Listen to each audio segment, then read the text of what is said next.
जिवलग सेवाभावी संस्थेच्या सर्व सभासदांचं मी वसंतराव निमसे आजच्या सभेला स्वागत करतो. त्याचप्रमाणे आजचे वक्ते श्री सुनील खान बहाले यांचंही स्वागत आणि त्यांना मी डायसवर येण्याची विनंती करतो.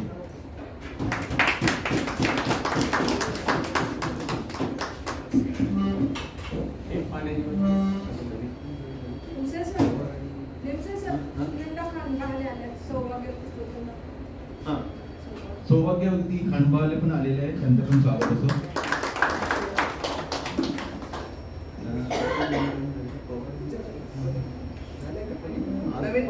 पवार आणि नवीन मेंबर कोणी जॉईन झाले का? हो, 2 सर या तुम्ही पुढे. तुमचं राजेंद्र पवार आपल्या जिवलग सेवाभावी संस्थेला नवीन जॉईन झालेले श्री पवार आणि गाडेकर यांचं पण मी स्वागत करतो आणि त्यांना त्यांचा परिचय करून देण्याची विनंती करतो. तुमच्या मॅडम पण आल्या नाही. नमस्कार, मी राजेंद्र पवार. मी LICतून सेवानिवृत्त झालो.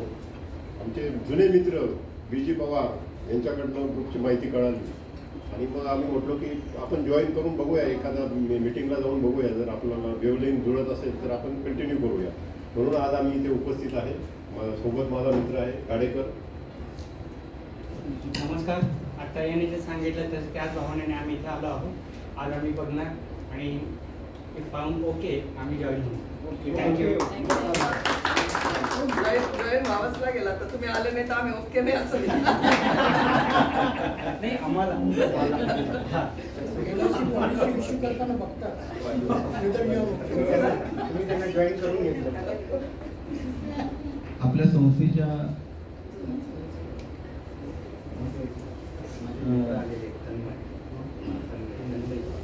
अच्छा खानबाले सरांचे मित्र तन्मय यांचं पण स्वागत असो.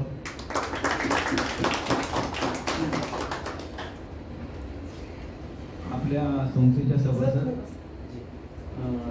आता पुढील वाढदिवस ज्योत्ना पवार.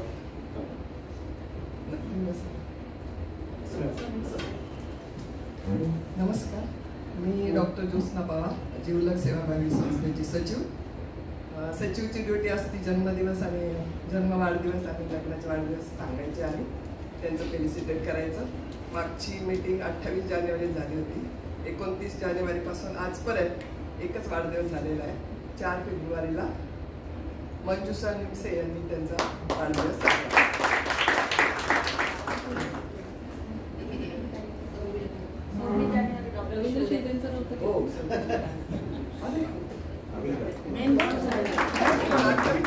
झाली मीटिंग तेव्हा केलं नाही का? 26 जानेवारीला डॉक्टर रवींद्र शिवले यांनी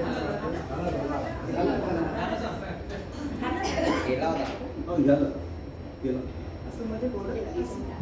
थँक्यू. सॉरी 29 तारखेला सभा झाली. 28 ला झाली.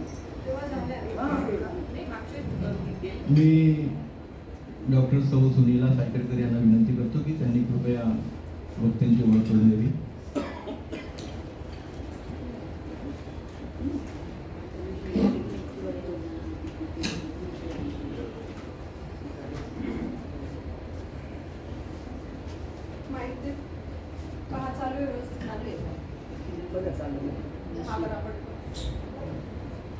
हॅलो, सगळ्यांना नमस्कार. आजचे आपले प्रमुख अतिथी आणि वक्ते डॉक्टर सुनील शिवाजी खांडबाले यांना कोहम या विषयावर व्याख्यान देण्यासाठी आपण आज आमंत्रित केलं आहे. खरं तर मागील 10-1 वर्षापासून आम्ही सबीरा म्हणजे सत्या कॉलनी, विकास कॉलनी आणि राधानगर अशा 3 कॉलनींचं आमचं एकत्रीकरण आहे. तर एकाच कॉलनीत, तेही एकाच गल्लीत जवळजवळ समोरासमोर 100 पावलांच्या अंतरावर राहतो. पण 10 दिवसापूर्वी म्हणजे 10 वर्ष झाली 20 वर्ष झाली आम्ही राहतोय. 10 वर्षापूर्वी आमचा प्रथम परिचय झाला.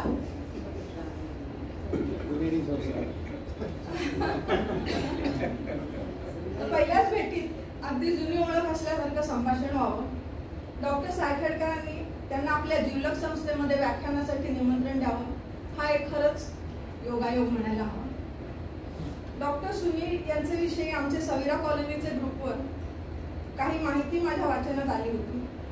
त्यांच्या सुविद्य पत्नी सौ खांडबहाले, सुनंदा खांडबहाले यांनी कॉलनीमध्ये संस्कृतचे वर्ग घेतले होते.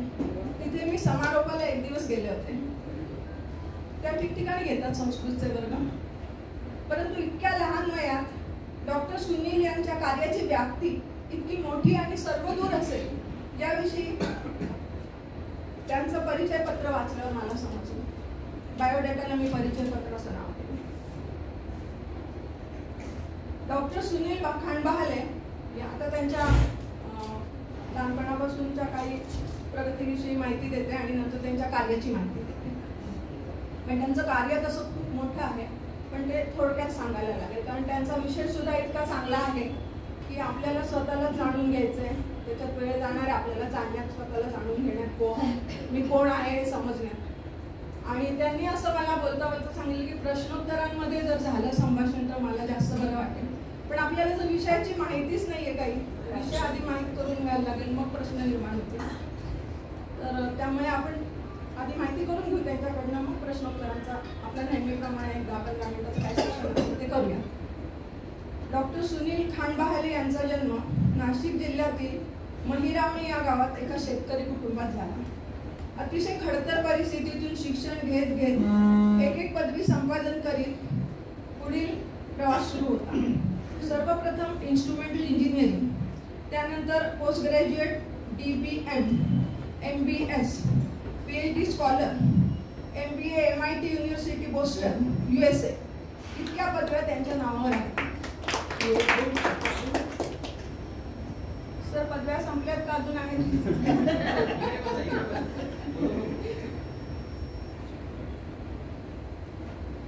खांडबहाले.com या जगप्रसिद्ध 22 भारतीय राजभाषा शब्दकोशाचे ते निर्माते आहेत.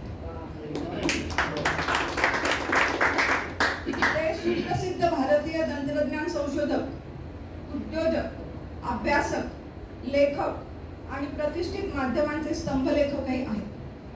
समाजात सर्वत्र उच्च विद्या विभूषित व्यक्ती अनेक आहेत, परंतु अनेक जण स्वतःचे कोशात आत्ममग्न असतात. डॉक्टर सुनील मात्र स्वतःच्या ज्ञानाचा उपयोग समाजासाठी करून देत राहतात. जे जे आपण असे ठावे ते इतरास शिकवावे, शहाणे करून सोडावे सकळ जन, या समर्थांच्या उक्तीनुसार ते समाजाचं देणं देतच राहतात. आता हा त्यांचा झाला व्यक्तिगत परिचय. आता थोडक्यात मी त्यांच्या विविध क्षेत्रातल्या कार्याचा परिचय करून देते. ते माझ्या व्हॉट्सअपकडे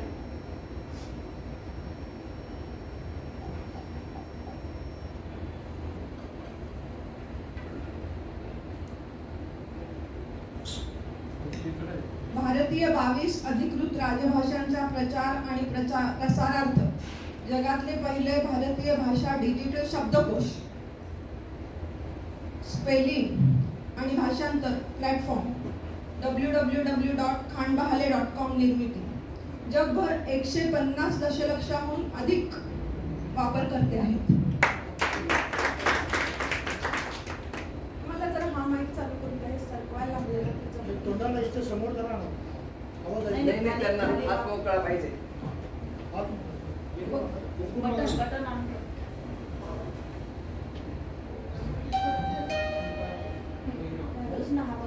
हॅलो हॅलो.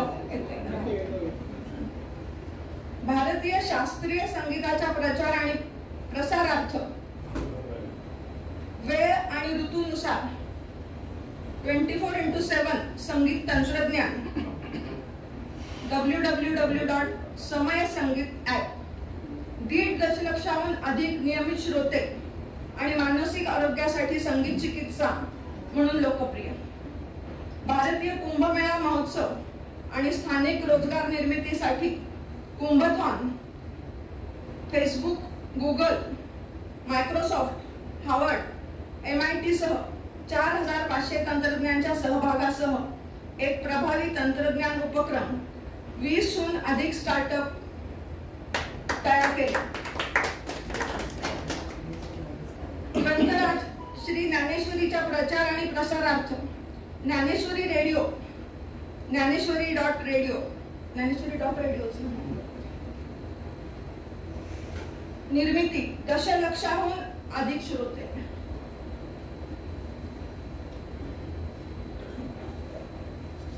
जागतिक संस्कृत प्रचार आणि प्रसारार्थ जगातले पहिले internet community radio Sanskrit Bharti.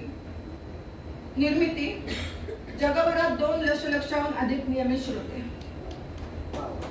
जागतिक जलसमस्या निर्मूलनार्थ गोदावरी आरती उपक्रम, त्यांची गोदावरीची आरती पण त्यांनी आहे त्यांच्याकडे, आपल्याला हवी असेल तर ते देतील, आपल्याला पाठवतील ग्रुपवर. दशलक्षाहून अधिक नागरिक सहभागी. भारतीय वेदांत शास्त्र, इतर भारतीय आणि जागतिक तत्वज्ञानाचा अर्थपूर्ण समन्वय असलेली संगणक प्रणाली विकसित केली जात आहे. भारतीय तत्वज्ञान प्रचार आणि प्रसारार्थ अध्यात्म आणि विज्ञान, अध्यात्म आणि व्यवस्थापन संयोजनावर संशोधन सुरू आहे. 5 बेसिक एलिमेंट्स म्हणजे पंचमहाभूत आणि इनोव्हेशन पुनर्संचयित करण्यासाठी पंचथॉन उपक्रम सुरू आहे. या व्यतिरिक्त सुद्धा अनेक उपक्रम चालू आहेत. कार्य फार मोठं आहे, जगभर पसरलेलं आहे. तर मग आता त्या अध्यात्माकडे कसे वळले काय ते त्यांच्या भाषणातूनच आपल्याला कळेल इतक्या तरुण वयामध्ये, की काय कुठले म्हणजे त्यांना असं दृष्टांत वगैरे झाला किंवा काय त्याविषयी ते आपल्याला सांगतील. आणि शिवाय आपल्याला आपण कोण आहोत या त्यांनी कोहम या विषयावर व्याख्यान द्यावं सुरू करावं अशी विद्यार्थी. मी पण त्यांची एक ओळख सांगते. मला आज पहिल्यांदाच पाहिलं मी, पण मी तुमचं कौतुक तुमच्या मागे खूप केलेलं आहे. मी कॉलेजला शिकवायचे 11वी 12वीला. खांडबा आले नावाचे मुलं असले तिथे आणि ते जरा डॅम्बिसच अभ्यास नव्हते करत, मग तुमचा दाखला द्यायचे. आणि तुम्ही सर त्र्यंबकेश्वर महिरामनी तिथे असायचे ते, आणि खांडबा आले म्हटले की मी तुमचं नाव सांगायचे आणि थोडं तरी त्यांना आठवा म्हणायचे आणि अभ्यास करा आणि थोडेफार ते सुधारले. त्यामुळे तुमचं ते पण योगदान आहे.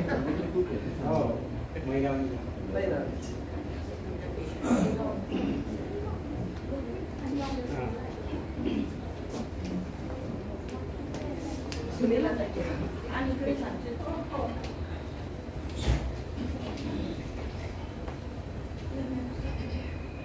नमस्कार. आजच्या या कार्यक्रमाला सुरुवात करण्यापूर्वी आपण आध्यात्मिक जी सुरुवात व्हावी गुरूंच्या वंदनेने आणि त्रिवार ओंकाराने ती करूया. सर्वांनी शांतपणे डोळे बंद करा, हळूवारपणे स्मित हास्य ठेवत आपण ओंकाराला सुरुवात करूया. श्वास घ्या, मोबाईल सर्वात अगोदर बंद करा आणि अगदी शांततेने आपण हा विषय पुढे नेऊया.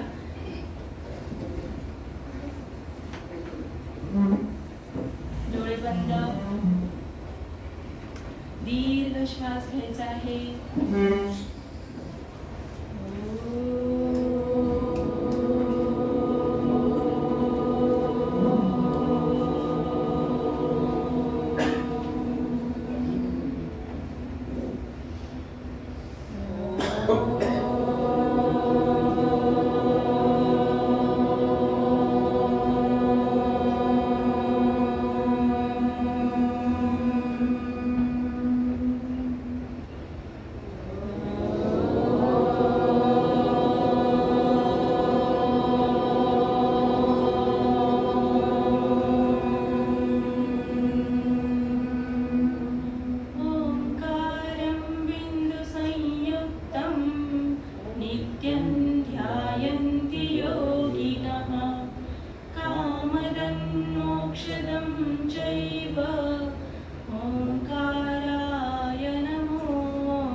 हा विषय पुढे नेऊया. मी सरांना विनंती करेन त्यांनी आपल्या विषयाला सुरुवात करावी.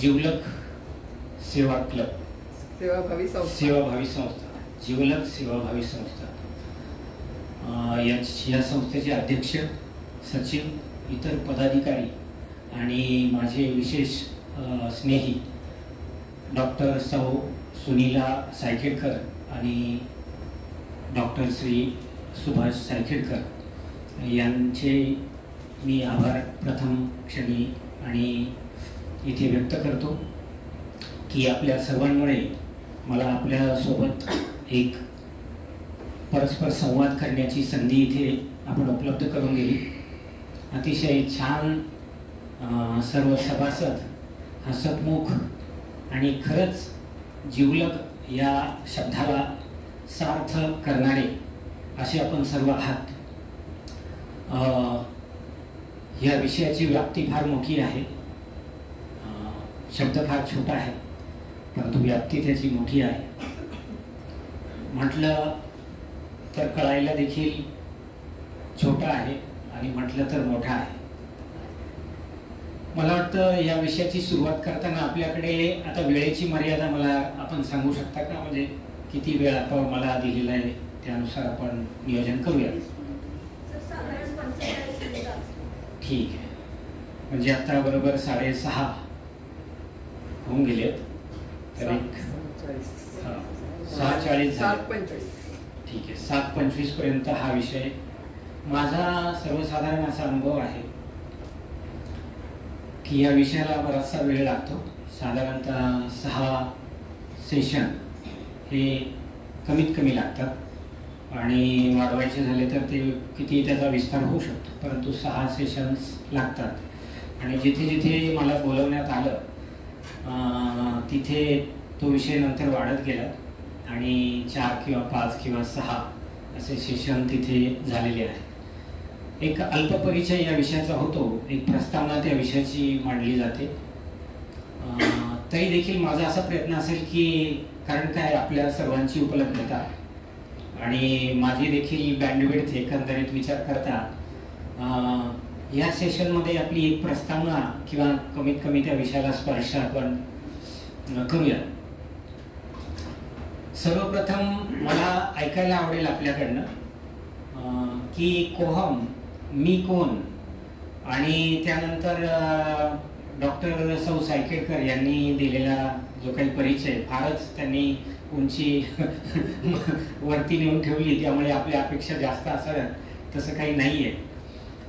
काम मोठं असतं, व्यक्ती जागेवरच असतो असं माझं नेहमी मत आहे.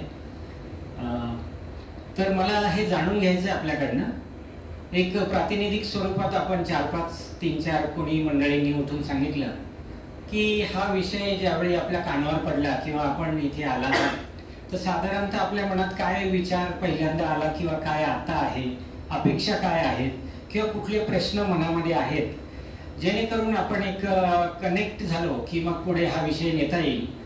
आणि माझा प्रयत्न असेल की त्या प्रश्नांना कुठे स्पर्श करता येईल का. तर आपण कृपया मला थोडी मदत करावी आणि कोणी एक 3-4 व्यक्तींनी सांगावं की कोहम किंवा काय अपेक्षा आहेत या सेशन पुढच्या 45 मिनिटामध्ये. तर मला ऐकायला आवडेल. जी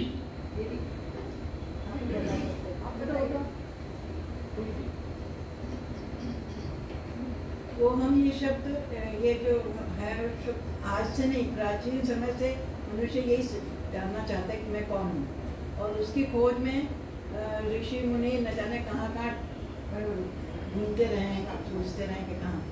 तो अब आज आप बोल रहे हैं उस विषय में, तो बहुत अच्छा लग रहा है. अभी हम भी आज सुनेंगे आपके. यही है कि हम अधिक से अधिक उस विषय को समझ सकें कि हम कौन हैं, मैं कौन हूँ.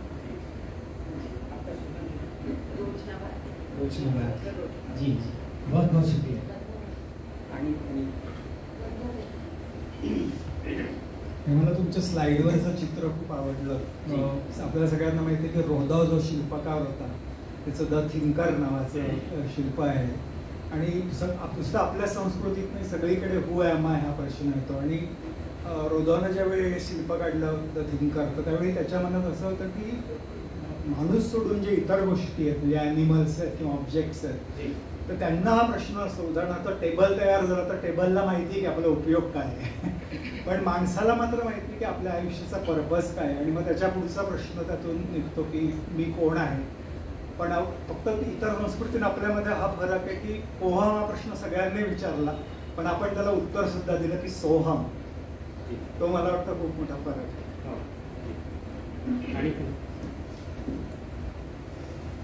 कोहम जेव्हा मी ऐकतो तेव्हा माझ्या लक्षात येतं की मी माझ्याकडे पाहताना माझी मनोपाश्व भूमिका कोणती आहे, माझ्या जगण्याचे किंवा वागण्याचे किंवा बोलण्याचे किंवा कृती करण्याचे किंवा प्रतिक्रिया देण्याचे हेतू कोणते आहे, माझे जे विचार आहे किंवा माझं जे बोलणं आहे, माझं जे वागणं आहे, माझी जे कृती करणं आहे, माझी जी प्रतिक्रिया प्रतिसाद देणं याच्या मागे मी कोणते विचार ठेवतो हे माझ्या लक्षात आलं की हे आपण पाहायला पाहिजे जेणेकरून मी कोहम सुनते.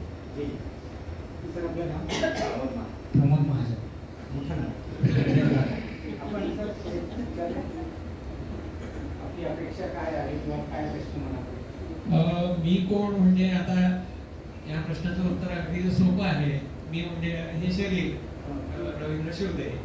पण मग थोडा विचार केल्यावर असं लक्षात येतं की अरे हे शरीर तर बदलतंय सारखं आणि मी मात्र काय बदलत नाही. मी जो आहे लहानपणापासून तोच आहे.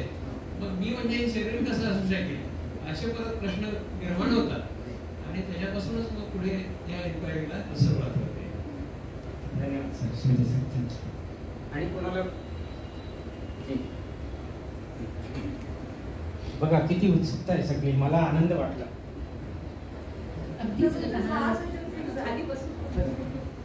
मी अगदीच लहान होते काहीच समजत नव्हतं पण आजी आजोबांबरोबर कीर्तनाला जायचं नेहमी जायचे आणि त्या ठिकाणी हा विषय ते कीर्तनकारांकडे मांडायचे.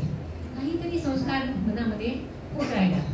मग नंतर बाकी विषय ज्ञान आपण ज्याला म्हणतो वास्तविक ह्याच्यामध्ये प्रॅक्टिकली तर त्याच्या मागे लागलो. हा विषय मागे पडला असला तरी मनामध्ये तो त्याचं काहीतरी चिंतन होत राहतं आणि ती उत्सुकता जागीच राहते. जिथे जिथे जे जे काही वाचलं त्याच्यावरनं विचार करत करत फक्त एवढं लक्षात आलंय की याच्यामध्ये थिअरी आणि प्रॅक्टिकल याच्यामध्ये फारच तफावत आहे. आपल्याला असं वाटलं की हां आपल्याला समजलंय पण ते जोपर्यंत आपल्या ह्याच्यात उतरत नाही तोपर्यंत त्याला काहीही अर्थ असत नाही.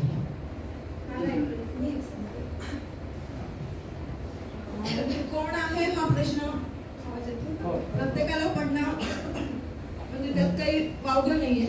पण मला हा प्रश्न नेहमी पडतो की मी स्त्री म्हणूनच का जन्माला आले. अरे बाप. आता स्त्री म्हणून जन्माला आल्यावर जी पारंपरिक कर्तव्य आहेत बहीण असणं, मुलगी असणं, आई असणं किंवा मी जे शिक्षण घेतलंय डॉक्टर असणं ही कर्तव्य जी मला जशी जमतील तशी मी पार पडत आले. पण मी स्त्री म्हणूनच का जन्माला आले. पाठक ताई विचार. आवाज थोडासा वेगळा आहे तुझा. तर मी कोण ऍक्च्युली याचं अगदी एका वाक्यात किंवा एका पॅराग्राफमध्ये किंवा एका पुस्तकात पूर्ण पुस्तक लिहिलं तर त्याचं उत्तर देता येत नाही.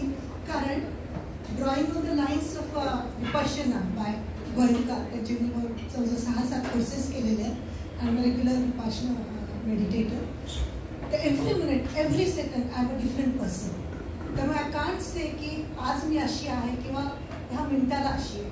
Every second I am different person because my experiences are different and how I feel about the world is different.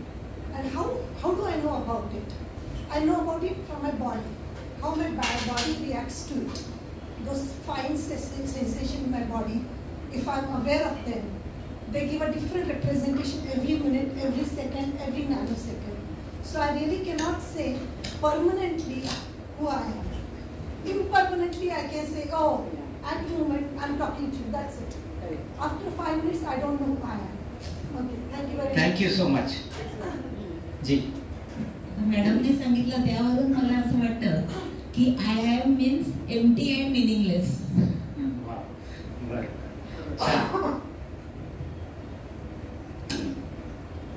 मला वाटते आपला हॅलो जी आपला असं म्हणजे journey of self discovery, self realisation, self improvement असं आपण स्वतःला प्रश्न विचारत राहिलं पाहिजे की am I living rights I am on rights path. माझ्यात काही निगेटिव्हिटी असेल तर ती मला त्याच्यातून मी त्याच्यातून I should liberate my self from that. I should reach higher planes of spirituality and nearer to divine power. That is my goal or purpose in living my further life. जी आपलं नाव? माझं doctor Poonam शिवते. पूनम शिवते. हा प्रश्न मला असं वाटतं की हा प्रश्न 2 लेवलवरती आपल्याला पाहावा लागतो नेहमी, एक आध्यात्मिक आणि एक प्रॅक्टिकल. आपल्यापैकी काही लोकांनी प्रॅक्टिकली डिस्क्राईब केलं स्वतःला आणि आध्यात्मिकदृष्ट्या बहुतेक आपण करणार. पण जे काही लिटरेचर आपण वाचतो, तर मी जे वाचलंय म्हणजे साधारणतः त्याच्यामध्ये गर्भावस्थेपासूनच जो हुंकार म्हणतो आपण गोहम, तो तिथपासूनच सुरू झालेला आहे शंकराचार्यांच्या वगैरे लिटरेचरमध्ये. आणि तिथपासूनच माणसाला हे शोधण्याची खूप उत्सुकता आहे की मी कोण. तर काही लोक आध्यात्मिकदृष्ट्या ते शोधण्याचा प्रयत्न करतात आणि काही लोक ते प्रॅक्टिकली शोधण्याचा प्रयत्न करतात. तर आपण आता इथे आपण नेमकं कोणत्याच याच्यावर बोलणार आहात ते मला माहिती नाही, पण मला असं वाटतं की आपण आध्यात्मिक अर्थ समजवला तर जास्त चांगलं होईल. म्हणजे प्रॅक्टिकली सगळ्यांना माहिती मी कोण आहे. जी आपलं नाव? मी मिसेस रजनी खानदेशी. मी शेवट करू? मी अगदी प्रॅक्टिकलच बोलणार कारण कोहम वगैरे मी फार लहानपणापासून वगैरे नाही ऐकलेलं. आत्ताच जेव्हा एक 10-12 वर्षापासून ऐकलं असेल ते. संस्कृत नव्हतं मला आणि अध्यात्माशी पण एवढं काही माझं अटॅचमेंट नाही आजपर्यंत. आता तुमच्याकडे ऐकून बघूया. आणि मी थोडी प्रॅक्टिकल आहे. जन्माला आलो मुलगी म्हणून मुलीचे कर्तव्य करा, बायको झालो बायकोचे काय असेल आपले कर्तव्य करून आपण चांगलं जगून शेजार पाजारचे समाजातले लोकांना चांगलं जगण्यास मदत करावी हे माझं मित्वामध्ये मला वाटतं. ठीक आहे म्हणजे this much is enough I think so.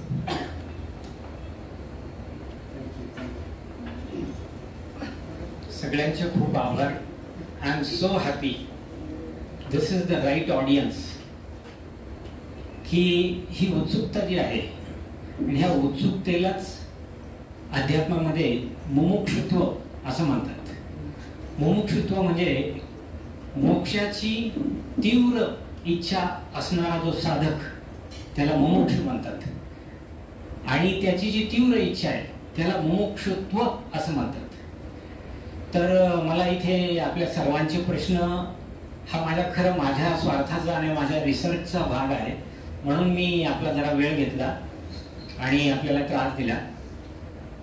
खरं तर या आपल्या प्रश्नांमधून किंवा संवादामधून माझ्या विषयाची प्रस्तावना खऱ्या अर्थाने झालेली आहे, पार्श्वभूमी तयार झालेली आहे. मी पुन्हा एकदा आपल्या सर्वांना धन्यवाद देतो आपण जो सहभाग नोंदवला यामध्ये. आता जसं डॉक्टर सायखेडकर मॅडम बोलल्या की हे सगळं IT क्षेत्रात काम करत असताना, व्यवस्थापन विषयात काम करत असताना एकदम या विषयाकडे कसे वळले. तर माझं टेक्निकल बॅकग्राऊंड, जी माझं बालपण सगळं वारकरी परंपरेमध्ये गेलेलं आहे. आई वडिलांनी पंढरपूरची वारी आजोबा आजींनी वगैरे केली. मी कधी केली नाही, पण मला वडिलांनी वयाच्या 13व्या वर्षी आळंदीला नेऊन ठेवलं होतं. माऊलींचा सहवास काही काळ लाभला, सुदैवाने 15-20 दिवस. दुर्दैवाने फार काळ काही मिळाला नाही. त्याचं कारण असं की माझे आजोबा, त्यांना ज्यावेळी कळालं की माझा नातू तिथे ओम भवती भिक्षाम देही या पद्धतीने भिक्षा मागून उदरनिर्वाह करतोय, तर त्यांना ते आवडलं नाही आणि मग त्यांनी वडिलांना निर्वाणीचा शब्द सांगितला की एकतर त्याला घेऊन ये किंवा तू घराबाहेर जा. आणि मग माझ्या वडिलांनी मला परत आणलं. तो प्रसंग अतिशय म्हणजे शब्दात वर्णन न करणारा होता, न करता येण्यासारखा आहे. जसं गायीची वासराची ताटातूट होते तशा पद्धतीचं म्हणता येईल. मग बराच काळ गेला मध्ये. मी इंजिनिअरिंग टेक्निकल शिक्षण घेतलं, त्यानंतर व्यवस्थापनाचं शिक्षण घेतलं, काही छोटे मोठे उद्योग केले आणि मग ते लोकांपर्यंत पोहोचले. आपल्या सगळ्यांचे आपल्यासारख्यांचे हातभार किंवा मार्गदर्शन मिळालं, त्यामुळे त्याला मोठं स्वरूप येत गेलं. त्यात माझं काही कर्तव्य नाही, कारण मी अतिशय, जसं आता आपण म्हणालात, एक छोट्याशा गावातला आहे. म्हणजे मी गावातून बाहेर, घरातून बाहेर निघायला देखील मी लाजायचो. तर त्यामुळे एवढ्या मोठा शेवटी समाजाचा आणि सगळ्यांचा हातभार किंवा आशीर्वाद असल्याशिवाय ते शक्य होत नाही. पुढे मी MIT करण्यासाठी अमेरिकेत गेलो आणि तिकडे जाण्याचं माझं काही तसं म्हणत नव्हतं. परंतु माझे जे गुरु आहेत तंत्रज्ञानातले डॉक्टर विजय भटकर, त्यांनी मला सांगितलं की MIT सारखी जी ऑपॉर्च्युनिटी आहे, it is like once in a life time. आम्ही देखील ते स्वप्न बघितलं आणि तुला तर इन्व्हायटेड फेलो म्हणून तिकडे बोलवतायत, तर आपण ती ॲट एनी कॉस्ट घेतली पाहिजे. मग माझी त्यांच्यावर अपार श्रद्धा आहे. मी पुढचा प्रश्न विचारला नाही. मी अमेरिकेत गेलो, MIT केलं. तिथे मीडिया लॅब म्हणून आपल्याला माहीत असेल की जगातले 95 ते 99% शोध MIT मीडिया लॅबमध्ये लागतात. त्यांच्यासोबत काम करण्याची मला संधी मिळाली. त्यानंतर मी फेसबुक सोबत काम केलं हेडक्वार्टरला. बाकीच्या कंपन्यांचंही चालूच होतं. आणि माझं ते शिक्षण पूर्ण झाल्यावर मी थेट भारतात येण्याचा निर्णय घेतला. आणि भारतात आल्यावर घरी न जाता मी भटकर सरांकडे गेलो पुण्याला. एअरपोर्टवरनं थेट सरांकडे गेलो आणि त्यांना विचारलं की आपण सांगितल्याप्रमाणे मी केलं, आता पुढे काय? तर त्यांनी मला सांगितलं, तुम्ही आता आळंदीला डॉक्टर श्री किसन महाराज साखरे आहेत साधकाश्रम म्हणून, तिथे जा, त्यांचा आशीर्वाद घ्या आणि एक काही वेळ तिथे घालवता आला तर बघा. मग मी गेलो. गेल्याच्या नंतर मी महाराजांना नमस्कार केला, डॉक्टर किसन महाराज साखरे. नमस्कार केल्यावर त्यांनी मला विचारलं की आपण कोण?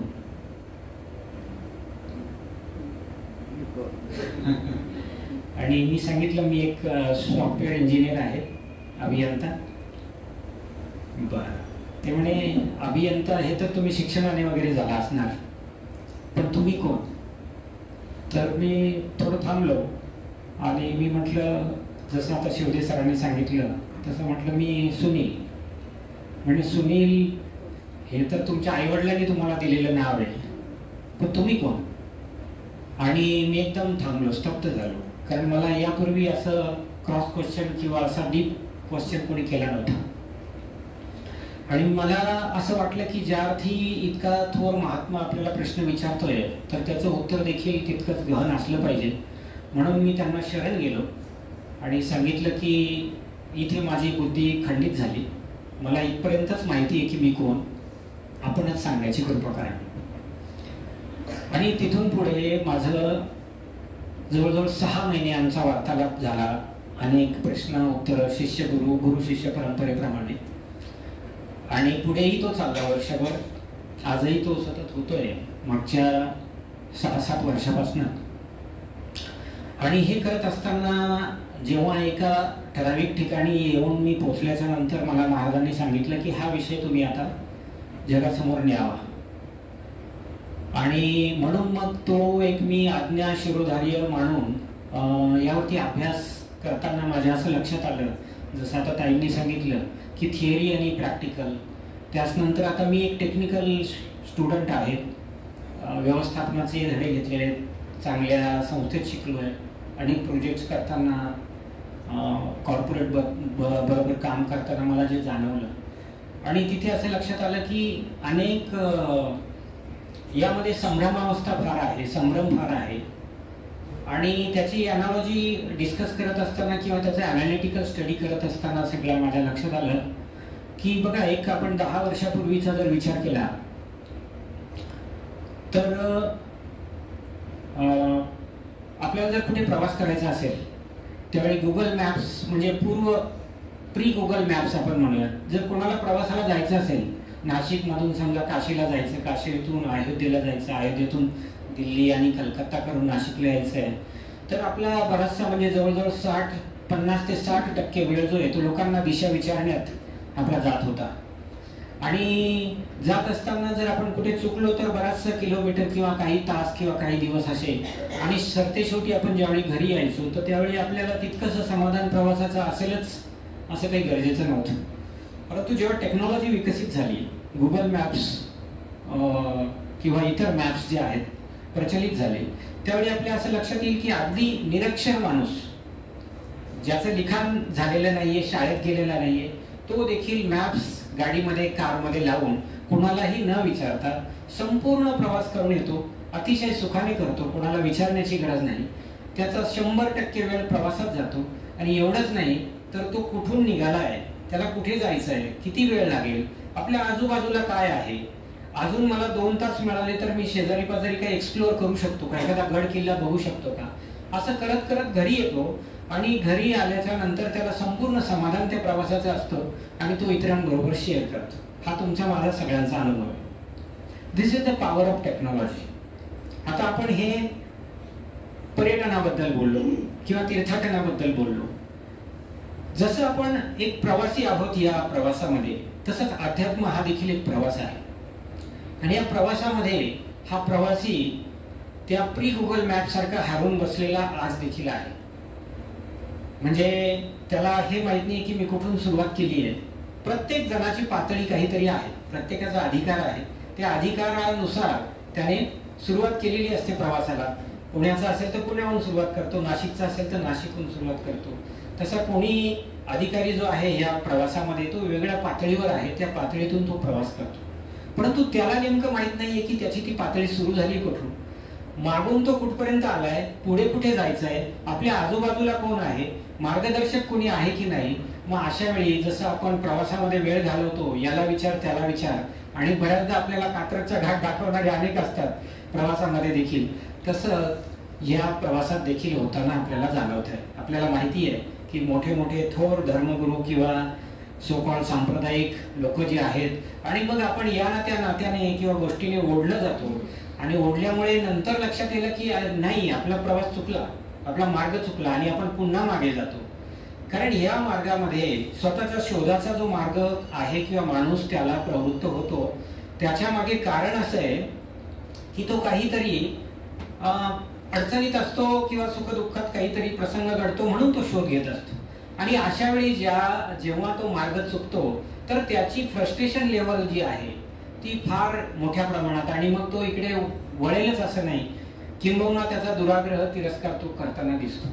म्हणून मी तंत्रज्ञानात वागतो, त्यामुळे मला या गोष्टींची जाण होती की आपण जर गुगल मॅप सारखी टेक्नॉलॉजी जर आपण यात बनवली तर कदाचित हा आध्यात्मिक प्रवास लोकांचा सोपा होऊ शकेल.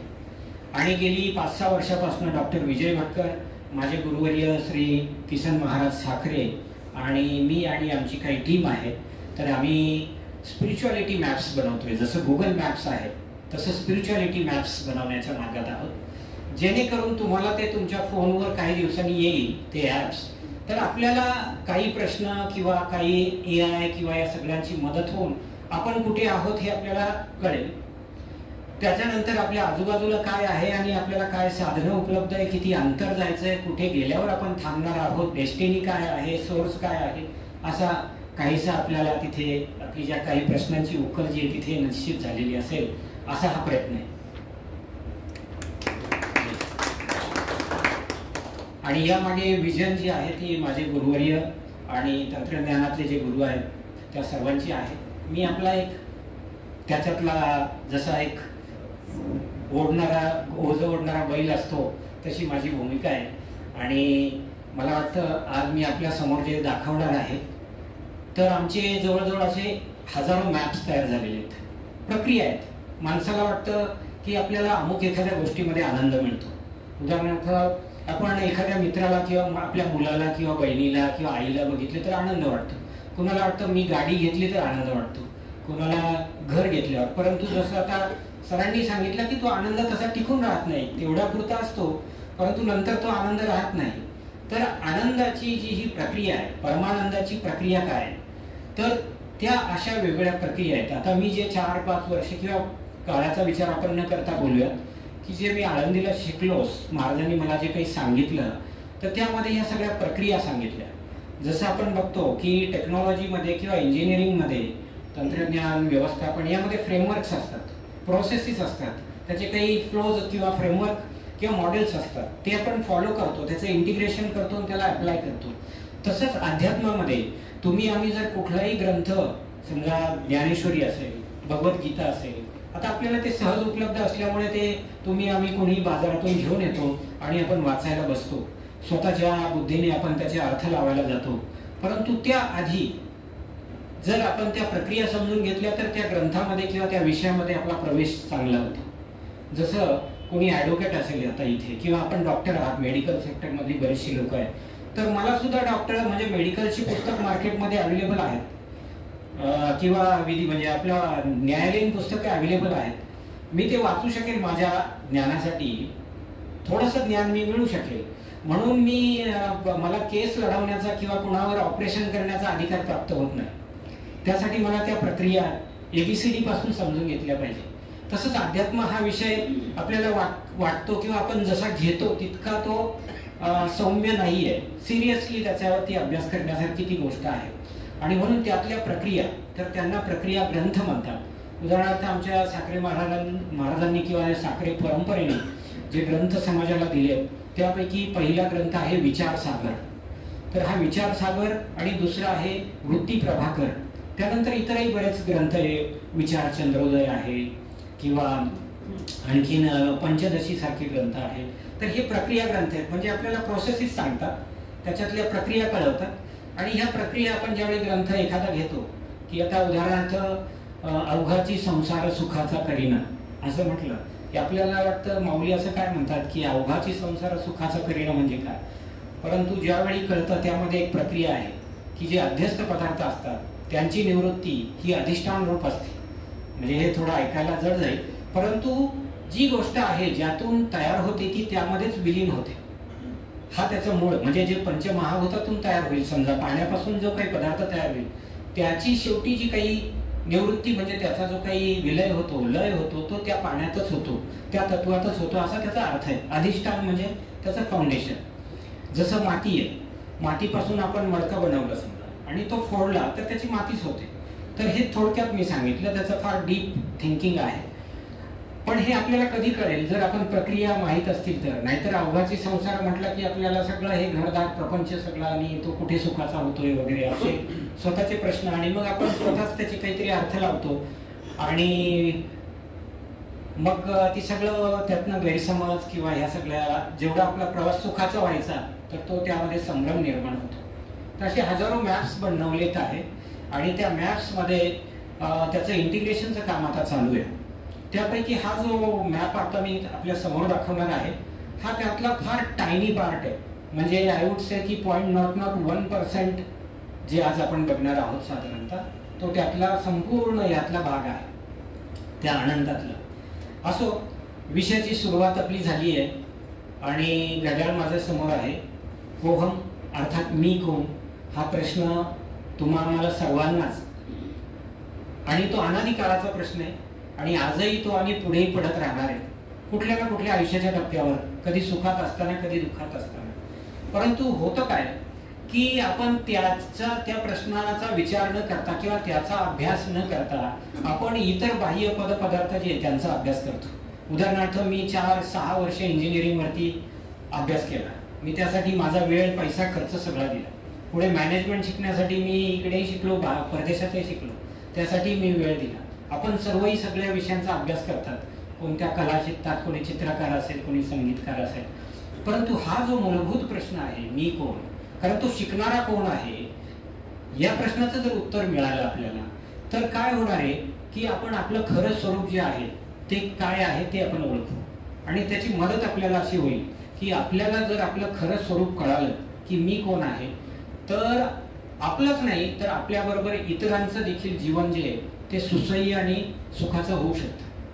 त्याचं साधं उदाहरण म्हणजे बऱ्याचदा आपल्याला वाटतं हा माणूस मला असंच काय बोलला, माझा नवरा किंवा माझा मुलगा, माझी बायको मला असंच का बोलली, मी असं वागतो तरी हे असंच का बोलतात, किंवा माझा मुलगा आजकाल असंच का करतो, किंवा समाजातली अनेक गोष्टी आहेत, आपल्याला अनेक प्रश्न पडलेले आहेत. आणि म्हणून ह्या प्रश्नांचं उत्तर जर पाहिजे असेल तर त्या प्रश्नांसाठी आधी आपल्या स्वरूपाची जर आपल्याला ओळख झाली तर तो माणूस तसं वागतोय तर त्याचा दोष नसून त्याच्या ज्या काही गुणदोष आहेत त्याचा तो दोष आहे. म्हणून माऊली म्हणतात जे खळांची व्यंकटी सांडो, खळ सांडो नाही म्हणत आहेत, जे खळांची व्यंकटी सांडो म्हणजे ते जे काही दुष्कृत्य किंवा दुर्गुणी लोक आहेत त्यांचा दुर्गुण नष्ट हो, तो माणूस तसाच राहावं याचं आपल्याला उकल होते. आणि म्हणून मग हे जे परस्पर जे काही नाते आहेत, रिलेशनशिप जी आहे ती हॅम्पर किंवा ती आपली ती अफेक्ट होत नाही.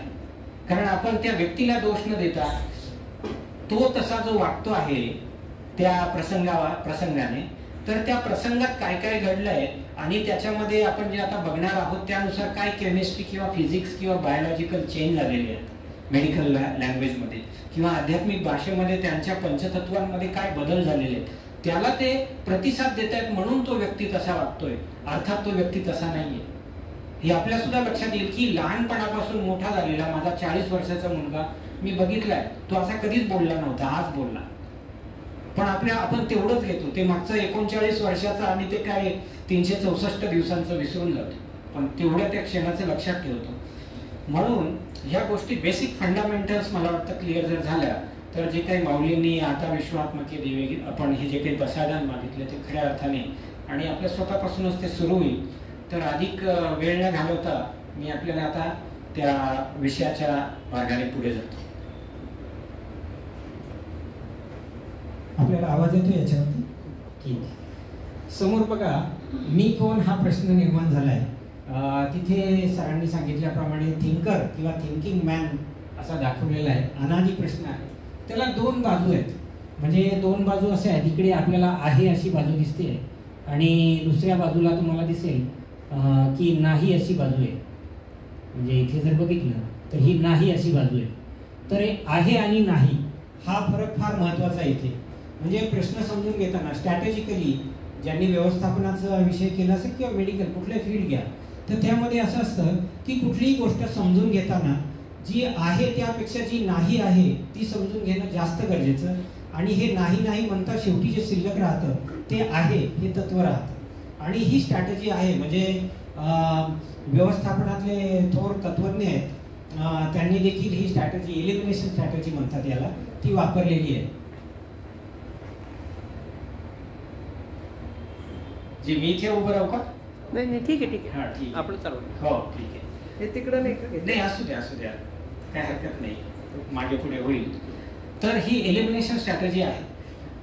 जसं हा प्रश्नाचा विचार करताना आपण नाही हे जर आधी समजून घेतलं, कारण बऱ्याचदा काय होतं आपण कोणीतरी म्हणाला बऱ्याचदा आपल्याला कोण हे कळतं पण पुढे जाऊन पुन्हा ते प्रश्न पडतातच तात्पुरते. तर हेच पडू नये म्हणून आपण नाही हे समजून जर घेतलं तर पुढे ते जे काही आहेत आपल्याला त्याला शंका म्हणतो किंवा कुशंका किंवा आपल्याला जे काही इतर डाऊट्स येतात आणि कोणी जर आपल्याला क्रॉस क्वेश्चन केलं तर आपल्या मनात आणखीन ते संभ्रम तयार होतात, ते बिलकुल होणार नाही. म्हणून वेदांत किंवा जे आपल्याला श्रुती ज्या आहेत बघा, हा संपूर्ण मॅप आपण समजून घेणार आहोत. दिलेल्या वेळेत जेवढं शक्य होईल तेवढं आपण पूर्ण करूयात. मी कोण तर नाही म्हणताना आपल्या श्रुती ज्या आहेत त्या श्रुती सुद्धा नेती नेती नेती म्हणतात. म्हणजे नाही नाही नाही, त्यांनी सुद्धा प्रश्नाची जी उकल आहे ती नाहीने सुरू केली आहे पेक्षा. म्हणजे हा भाग समजून घेणं जास्त गरजेचं आहे. हे फाउंडेशन आहे सगळं. त्यामध्ये तुम्हाला चित्र दिसतंय की तिथे 5, 3 असा आकडा लिहिलाय. तर 5 अर्थात पंचकोश जे आपण ऐकून आहात, अन्नमय कोश, विज्ञानमय कोश, मनोमय कोश किंवा आनंदमय कोश, आपण ते पुढे बघणार आहोत.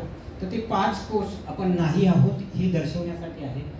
3 जसं आता डॉक्टरांनी सांगितलं की हे शरीर म्हणजे देह, तर त्यामध्ये स्थूल शरीर म्हणजे ग्रॉस बॉडी, त्याच्यानंतर सटल बॉडी किंवा ज्याला आपण सूक्ष्म शरीर म्हणतो, किंवा आणखीन त्याच्यात कॉझल बॉडी कारण देह, आणि चौथाही प्रकार आहे महाकारण. आणखीन प्रकार आहेत परंतु हे सगळे आपण 3 पर्यंत सांगतो आहोत. त्याच्या पुढचा विषय जरा वेगळा आहे आणि वेळेत आपल्याला तो विषय सोपा सांगण्यासाठी म्हणून 3 देह आणि पंचकोश आपण नाही आहोत यावर चर्चा करणार आहोत. मग आता नाही आहोत हे सांगणं फार सोपं आहे, तर इथे एक विषय आला बघा की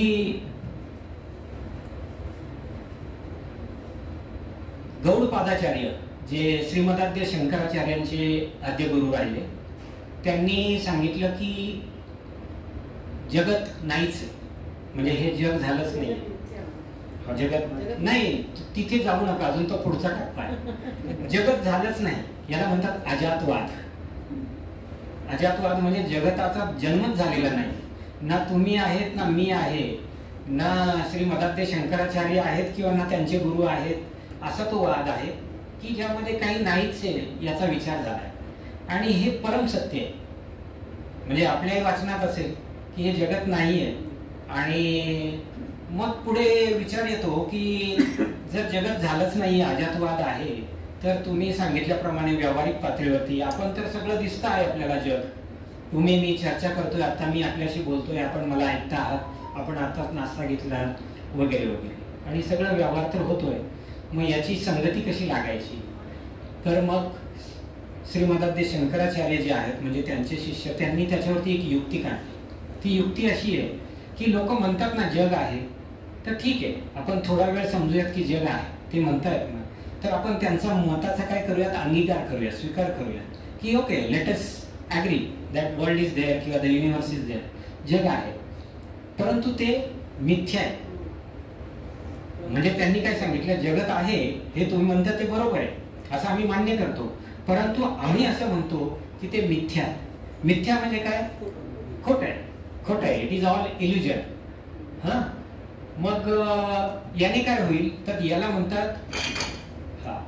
म्हणतात विवर्तवाद. म्हणजे जो पहिला होता अजातवाद, जो गौडपादाचार्यांनी सांगितला आणि जो सर्वोच्च समजला जातो अध्यात्मामधला, त्यानंतर लोकांचा काही समज होईना, त्यांचा संभ्रम तो तसाच राहिला जो आपलाही होतो. तर मग त्याच्यासाठी विवर्तवाद की ठीक आहे जग आहे परंतु ते खोटं आहे. मग ते की जगन मिथ्या. हा, मग जगन मिथ्या असा तो ब्रह्मसत्य जगन मिथ्या. आधी त्यांनी सांगितलं, अजातवादामध्ये सांगितलं की ब्रह्मसत्य, थांबलं, हे त्यांचं मत आहे. परंतु ब्रह्मसत्य जगन मिथ्या हा विवर्तवाद, हा जो शंकराचार्यांनी मांडला. मग यामध्ये त्यांनी असं सांगितलं की बघा, मॅथमॅटिक्समध्ये म्हणजे आता ते माझ्या गुरूंनी मला ज्या पद्धतीने सांगितलं, मी त्यांना विचारलं की तुम्ही असं कसं म्हणता, मिथ्यात्व कसं सिद्ध करायचं, तर त्यांनी सांगितलं की तुम्ही इंजिनियर आहात, तुम्ही मॅथमॅटिक्स शिकलाय. म्हटलं हो. तर मॅथमॅटिक्समध्ये किंवा गणितात एक प्रश्न विचारतात का, समजा वडिलांचं वय इतकं असेल आणि त्याच्या मुलाचं मध्ये एवढा डिफरन्स असेल आणि मुलाचं वय आज एवढं आहे, तर वडिलांचं किती वगैरे असं विचारतात. मग आपण म्हणतो की let us assume that the father's age is X किंवा क्ष मानूयात असं म्हणतो, आणि आपण ते गणित समीकरण जे काय समेशन समीकरण ते सोडवतो तो फॉर्म्युला, आणि एक्स ची व्हॅल्यू निघते की वडिलांचं वय समजा 45 आहे. नंतर त्या एक्स ची काही तिथे गरज राहत नाही, तो एक्स विसरून जातो आपण. पण तो एक्स आपण घेतलेला असतो ते उदाहरण सोडवण्यासाठी घेतलेला असतो, आणि तो एक्स ते उदाहरण सोडवतो, म्हणजे आपल्याला पडलेला प्रश्न तो सोडवतो आणि त्याचं काम संपतं. त्याच पद्धतीने समजा आपण जिओमेट्री भौमितिक रचनेवर गेलो, तर बघा आपण जे सगळे आपल्या अवतीभोवती जे काही आकार बघतोय, ट्रायंगल असतील, स्क्वेअर असतील, सर्कल असतील, व्हॉट एव्हर, हे सगळे जे ट्रिग्नोमेट्रिक आपण अँगल्स बघतो, तर यामध्ये त्याची सुरुवात जी होते ती एका बिंदूपासून होते, म्हणजे पॉइंट. तर तो पॉइंट म्हणजे काय आहे, तर त्या पॉइंटची डेफिनेशन जर आपण बघितली, the point is one which does not have किंवा डज नॉट होल्ड, किंवा मराठीत बोलूया ज्याला लांबी नाही, रुंदी नाही, उंची नाही. म्हणजे ज्याला लांबी नाही, रुंदी नाही, उंची नाही असा पदार्थ अस्तित्वात तरी असतो का? नाहीच आहे, पण तो आपण मानतो, तो बिंदू. मग त्या बिंदूपासून दुसरा बिंदू जोडतो त्याला रेषा म्हणतात. तिसरा बिंदू जोडला की त्याला आपण कोन म्हणतो. नंतर तिन्ही जोडले तर त्याला त्रिकोण म्हणतो, चौकोन, आणि मग हे सगळं विश्व किंवा सगळ्या ज्या काही संरचना आहेत भौमितिक त्या सगळ्या उभ्या राहतात. म्हणजे बिंदूचं काम काय आहे, जो अस्तित्वातच नाही तो मात्र या सगळ्यांचा प्रश्न सोडवतो. त्याच पद्धतीने जगत नाहीये पण तुम्हाला ते भासतंय, हा जर संभ्रम सोडवायचा असेल आणि त्याचा जर समन्वय घालवायचा असेल या प्रश्नाचा, तर आपल्याला एक पदार्थ मांडला पाहिजे आणि त्याला नाव दिलंय प्रकृती. आपण आता समजूयात की प्रकृती ही मानलेली आहे, म्हणजे मिथ्या आहे, ती खोटी आहे. परंतु आत्ता ती आपल्याला मांडावी लागेल, कारण आपल्याला पुढचे प्रश्न सोडवायचे. मग आता ज्यावेळी पदार्थ मानतो, जसं बिंदू आपण म्हटलं, मग त्या गोष्टींना पुन्हा लांबी, रुंदी, उंची जसे हे कॅरेक्टरिस्टिक्स असतात, त्या पद्धतीने या प्रकृतीला सत्व, रज आणि तम हे 3 गुण मांडलेले आहेत, 3 कॅरेक्टरिस्टिक्स दिलेले आहेत. सत्व म्हणजे सात्विक, रज म्हणजे ज्याच्याने प्रक्रिया होतात, सगळ्या हालचाली होतात किंवा विक्षेप जो घडतो, स्पंदन जे होतात, ती सगळे रजगुणातून होतात. आणि तमोगुण म्हणजे पदार्थ, जो स्टॅटिक ऑब्जेक्ट आहे, त्याला म्हणतात तमोगुण. तर त्याच्याकडे आपण येणार आहोत. परंतु या सत्वगुणातून बघा, सत्वगुण जरी असला तरी तो 2 प्रकारचा असतो, शुद्ध आणि अशुद्ध किंवा त्याला मलिन म्हणतो. जसं आता बघा, ही एक बॉटल आहे, वॉटर बॉटल, याच्यामधलं पाणी आपण असं समजूया की शुद्ध आहे, जे प्रक्रिया करून घेतलंय. परंतु आपण जर नळाचं पाणी घेतलं ग्लासात, तर कदाचित ते थोडंसं शुद्धच असेल, परंतु थोडंसं अशुद्ध असेल, त्याच्यामध्ये काही इम्प्युरिटीज असतील, तर त्याला म्हणायचं मलिन, पूर्ण नाही. तर जसं सत्व आहे, शुद्ध आणि अशुद्ध अशा प्रकारे मांडलेले आहे. उदाहरणार्थ तुम्हाला सांगायचं झालं की एक काच असते, समजा ग्लास, तर ह्या ग्लासमधून आपण आरपार बघू शकतो, बरोबर आहे ना, की मला सगळं समोरचं दिसतंय.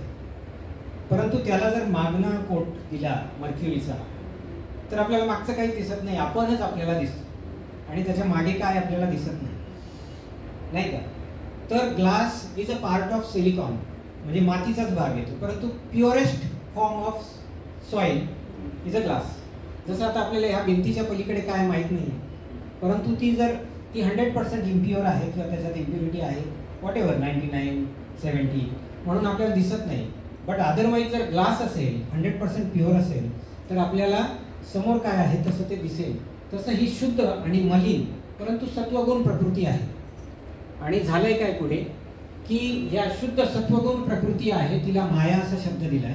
जसं आपण डेजिग्नेशन देतो, तुम्हाला सचिव म्हटलंय, सरांना काय आणखीन अध्यक्ष नाव दिलं असेल, हे जसं डेजिग्नेशन आपण देतो, त्याच पद्धतीने शुद्ध प्रकृती जी आहे तिला माया म्हटलं, आणि जी अशुद्ध प्रकृती किंवा मलिन प्रकृती आहे तिला नाव दिले अविद्या. याच अविद्येला दुसरं सिनॉनिम आहे समानार्थी शब्द जीव, म्हणजे जे तुम्ही आम्ही आहोत हे अविद्या आहोत, किंवा त्याला आणखीन दुसरा शब्द आहे जीव. मग हा जीव ज्यावेळी आपण म्हणतो ना, तर त्या जीवामध्ये सर्व आले, म्हणजे यच्च यावत प्राणी, पक्षी, कीटक, कृमी, वनस्पती हे सगळे त्यामध्ये आले. ज्यांच्यामध्ये चैतन्य म्हणून काही आहे किंवा चेतना म्हणून आहेत, तर त्याला म्हणतात जीव, किंवा त्याला दुसरा शब्द आहे अविद्या. आणि तिकडे बघा काय झालं, तिकडे असं झालं की जे शुद्ध प्रकृती आहे तिला माया म्हटलंय, आणि तिचा जो फॉर्म आहे त्याला ईश्वर नाव दिलंय. तर हे लक्षात येईल तुमच्या, की जसं मी म्हटलं की ग्लास जर असेल तर we can completely see through, आपण सगळं बघू शकतो की त्या बाजूला काय आहे. तर तसं माया ही शुद्ध असल्यामुळे ईश्वराला माहित आहे की मी ब्रह्माचं स्वरूप आहे, म्हणजे मी स्वतः कोण आहे त्याला त्याच्या स्वरूपाची बिलकुल काय आपल्यासारखा संभ्रम त्याच्यामध्ये नाहीये. He is pretty much clear who he is, किंवा हू आय एम जर आपण ईश्वर असू. आणि अविद्या म्हणजे काय, की ती इम्प्युअर्ड ग्लास जी आहे किंवा जो आरसा आहे असं आपण समजूयात, ज्याला कोटिंग केलंय, त्याच्यामुळे मीच त्याच्यात दिसतोय, त्याच्या मागे कोण आहे ते मला दिसत नाहीये, त्याच्यामुळे जे दिसतंय तेच मी स्वतःला समजतोय, आणि इथेच हा संभ्रम झालेला आहे, असा याचा अर्थ आहे. परंतु माणसाच्या जीवनाचं एकमेव जे काही उद्दिष्ट असेल, ध्येय असेल, तर ते हे आहे की त्या अविद्येचा पूर्णपणे नायनाट करून आपल्याला त्या माया म्हणजे त्या ईश्वर स्वरूपात जायचं आहे, जेणेकरून आपण कोण आहोत ते आपल्याला कळेल. आणि ते ईश्वर म्हणजेच आपण जे म्हटलं कोहम आणि ती प्रकृती, तर ते आपण पुढे येऊ तसं आपल्याला कळत जाईल. आता हा जीव किंवा त्यालाच कारण देह म्हटलेलं आहे, म्हणजे अविद्या, जीव किंवा कारण देह हे सगळे समानार्थी शब्द आहेत. अविद्येलाच किंवा जीवालाच कारण देह असं म्हणतात, याची 8 तत्व आहेत. कारण देह याच्यासाठी म्हणतात, कारण म्हणजे कॉज, की कशामुळे, कॉज काय आहे तर अज्ञान हे कॉज आहे, त्याच्यामुळे तुमचं पुढचं मॅनिफेस्टेशन जे आहे त्याचं सगळं ती अविद्या आहे. म्हणजे कॉज अँड इफेक्ट जो सायन्समध्ये आपण सांगतो, when there is a cause then only there is effect, otherwise जर कॉज नसेल तर इफेक्टच नसतो, कार्यकारण भाव. तर हा कार्यकारण भाव जो आहे तर आपल्याला ही जे देहांची निर्मिती झालेली आहे त्याला कारण जे आहे ते म्हणजे ती अविद्या आहे, जी मलिन स्वरूपातली आहे. त्याची शुद्धता करणे, त्याच्या पण प्रक्रिया आहेत, त्यावरही आपण बोलणार आहोत. आता बघा, याचा जर विचार करायचा झाला कारण देहाचा, तर त्याला आनंदमय कोश म्हणतात आणि त्याची जी अवस्था आहे ती सुषुप्त अवस्था आहे. सुषुप्ती अवस्था किंवा सुषुप्त अवस्था. सुषुप्ती म्हणजे डीप स्लीप, गाढ निद्रा. तर या देहावरती आपण थोडं बोलू आणि पुढचे जे आहेत ते थोडे आपल्याला रॅपिडली घ्यावं लागतील, कारण 7:23 ऑलरेडी झालेले आहेत. तर आनंदमय कोश म्हणजे बघा, ज्यावेळी आपण झोपतो, गाढ झोपेत असतो, तर 3 प्रकारच्या आपल्या अवस्था आहेत: जागृती, स्वप्न आणि सुषुप्ती. जागृती, स्वप्न आणि सुषुप्ती. तर जागृती म्हणजे आपली आत्ताची असलेली, स्वप्न म्हणजे आपल्याला काहीतरी मध्येच विचार येतात, मन फिरत असतं, तसं सगळे आपल्याला प्रकृती आपल्याच याच्यामध्ये इल्युजन तयार होतात आणि आपण काहीतरी आहोत, राजा किंवा रंक किंवा अगदी बिकेला लागलो, काही वाटू शकतं, वाघ झालो किंवा सिंह झालो किंवा शिळी झाल्यापर्यंत. आणि आता ज्याची चर्चा करतोय ती आहे डीप स्लीप, म्हणजे सुषुप्ती अवस्था. तर ही सुषुप्ती अवस्था म्हणजे अशी आहे की यामध्ये आपल्याला आनंद अनुभूती असते, कुठलाही विषय आपल्या समोर नसतो, निर्विषय आनंद ज्या अवस्थेमध्ये प्राप्त होतो ती म्हणजे सुषुप्ती अवस्था. निर्विषय कसं की आपल्याला वाटतं पंच ज्ञानेंद्रियांना जे काही मला पंचपदार्थ मिळतील त्यातनं मला आनंद होतो. म्हणजे मला जर चांगलं डोळ्याला दिसलं तर आनंद होतो, चांगलं खायला मिळालं तर जिभेला आनंद होतो, चांगला स्पर्श आला जसं एसीने थंड वाटतंय, किंवा आपले जे पंच ज्ञानेंद्रिय आहे, पंच कानाला चांगला कोणी स्तुती केली तर चांगलं वाटतं. परंतु झोपेमध्ये ज्यावेळी आपण गाढ निद्रेत असतो त्यामध्ये, त्या अवस्थेमध्ये आपली ही पंच ज्ञानेंद्रिय पूर्णपणे त्या अवस्थेमध्ये लीन झालेली असतात. त्या ऑलमोस्ट डेड, ते कार्यान्वित नसतात, ते त्यामध्ये लय पावलेली असतात. आपल्या आजूबाजूला कोणी किती गुलाबजामुन घेऊन फिरला आणि आपण जर झोपलेलो असो तर आपल्याला काही कळणार नाही, नाही का? कोणी एखादा आला आणि आपल्याला 1000 शिव्या देऊन गेला तरी आपल्याला कळणार नाही. इतकं कशाला, कधी कधी म्हणजे अतिशय थोडा खालचा सिद्धांत मी देतो की आपल्या कधी कधी बऱ्याचदा असा प्रसंग येतो, एखादा व्यक्ती त्याचं देहावसान होतं सायंकाळच्या वेळी, तो रात्रभर आपल्याला सांभाळावा लागतो आपल्या वास्तूमध्ये आणि आपण त्या दुःखामध्ये रडतो वगैरे आणि त्या रडताना थकल्यावर झोपी जातो आणि झोपल्यावर म्हणजे त्या गाढ अवस्थेत जातो आणि आपण ते विसरतो आणि एकदम जाग येते आपली काय जे झाल्याच्या नंतर. तेव्हा आपल्याला अरे की आपण तर इथे आपल्या समोर तर कोणीतरी मृत शरीर आहे आणि एकदम पुन्हा विलाप करायला लागतो. म्हणजे ती अवस्था अशी आहे की जिथे पंच ज्ञानेंद्रिय, पंच कर्मेंद्रिय ही तिथे लय पावलेली असून देखील ज्यावेळी सकाळी तुम्ही उठता तर त्यावेळी काय म्हणता की मस्त झोप झाली, एकदम सुखाने झोपलो होतो आणि बाहेर काय कुत्रे का कोरडत होते का कोणी तुमच्या घरात भांडण चालू होतं मला काही कळालं नाही. म्हणजे काही कळालं नाही याचा अर्थ तुमचे ज्ञानेंद्रिय आणि त्याला रिसीव्ह करत नव्हते, म्हणजे सेन्सरी ऑर्गन्स वेर डेड किंवा दे वेर हायबरनेटेड आणि तुमचे त्याला रिस्पॉन्स देत नव्हता. म्हणजे तुमचे जे काही ॲक्शन ऑर्गन्स आहेत ते देखील त्यावेळी काय होते, हायबरनेटेड किंवा डीप स्लीपमध्ये होते. आणि म्हणून तुम्ही काय म्हणताय, अशी अवस्था असताना देखील म्हणता की मी अतिशय सुखाने झोपलो होतो, मला काही कळालं नाही. मग तुम्ही जर सुखाने झोपले होतात आणि तुम्हाला काही कळालं नाही तर ह्या सुखाचा अनुभव आला कुणाला, जो तुम्ही सकाळी सांगताय? हा प्रश्न आहे की नाही? किंवा तुम्ही म्हणतात मला काही कळालं नाही, हे ज्याला कळालं ते कोण आहे? तर तो जो काही पदार्थ आहे तर तो पदार्थ म्हणजे ज्याचा आपण शोध घेणार आहोत. आणि यातच पुढे जाताना आपल्या लक्षात येतं की यामध्ये 8 तत्व सांगितली. कारण देहाची अवस्था असतात, त्या अवस्था म्हणजे सुषुप्ती अवस्था, त्याचं हृदयस्थान आहे, वाचा पश्यंती म्हणजे ज्यावेळी आपण बोलू शकत नाही, आनंद भोग असतो, शक्ती ही द्रव्यशक्ती असते, ओंकाराची मकार शेवटची आणि त्यालाच अभिमान प्राज्ञ असं म्हटलंय.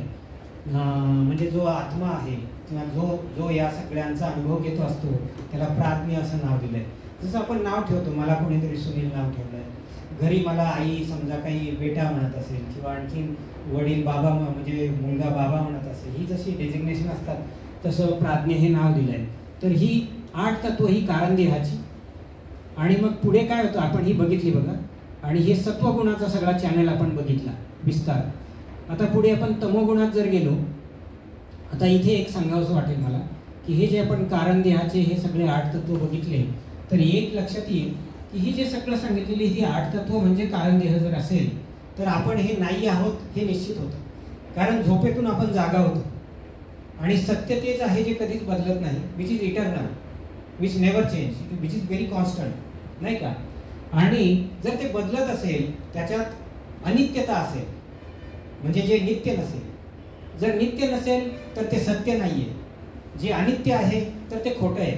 आणि आपल्याला माहिती आहे की मी झोपतो पण, जागा पण होतो, स्वप्नात पण जातो, या सगळ्या अवस्थांमधून पण जातो आणि पुन्हा बदलतात. मग याचा अर्थ हे अनित्य आहे. अनित्य आहे तर logically it is false. All those are false logically, बरोबर की नाही. मग ट्रू काय आहे, तर जे नित्य आहे, जे बदलत नाही, ते सत्य आहे. त्याचा शोध आपल्याला घ्यायचा आहे. त्याच्या फक्त एका पार्टमधनं आपण आता चाललोय पुढे. तर हे असं बरंच मोठं आहे. ऑलरेडी आपण टाइम क्रॉस केला आहे. फक्त मी तुम्हाला दिग्दर्शन देतो की जसं आपण सत्वगुणाचं समजून घेतलं तसं तमोगुण आहे. तमोगुणाचा जो परिणाम आहे तो म्हणजे पंचमहाभूत, जी सगळ्या शास्त्रज्ञांनी मान्य केली की देअर आर 5 एलिमेंट्स. सगळ्या आध्यात्मिक गुरु असो किंवा तत्वज्ञ असो, फिलॉसॉफर, कुणी असो, तुमच्या माझ्यासारखा व्यक्ती, इट इज ऑल ॲक्सेप्टेड की देअर आर बेसिक 5 एलिमेंट्स, पंचमहाभूत. ही कोणती आहे तर क्रमाने अशी आहेत. उलट सुलट क्रम सांगू नाहीये, कारण याचा क्रम आहे. कोणी कसाही क्रम सांगतात, परंतु याचा क्रम आहे. सर्वात आधी आकाश जन्माला आलं, या आकाशापासून वायू जन्माला आला, वायूपासून अग्नी, अग्नीपासून जल आणि जलपासून पृथ्वी. हे सर्व काही एकाच वेळेस निर्मिती याची झालेली नाहीये. तर हे एक एक करत निर्मिती झाली. म्हणजे जसा तो पंजोबा असेल, मग त्याचा तो काय त्या पद्धतीने मुलगा, नातू, अशा पद्धतीने आपण जा, असा क्रम आहे. आणि याचे 2 प्रकार आहेत पुढे या पंचमहाभूतांचे. 2 प्रकार म्हणजे अपंचीकृत पंचमहाभूत आणि पंचीकृत पंचमहाभूत. इथे खाली दाखवले आहे बघा, इथे मी तुम्हाला दाखव. ही पंचीकृत आणि वरती अपंचीकृत. तर याचा अर्थ काय की जसं पंचीकृत म्हणजे मिक्स झालेली, एकमेकात मिक्स झालेली, आणि वरती अपंचीकृत म्हणजे they are in their original state. ज्याला आपण मराठीमध्ये तुम्ही शिकला असाल त्याला आपण म्हणतो की मूलद्रव्य, जी अपंचीकृत आहे, म्हणजे एलिमेंट्स, बेसिक एलिमेंट्स.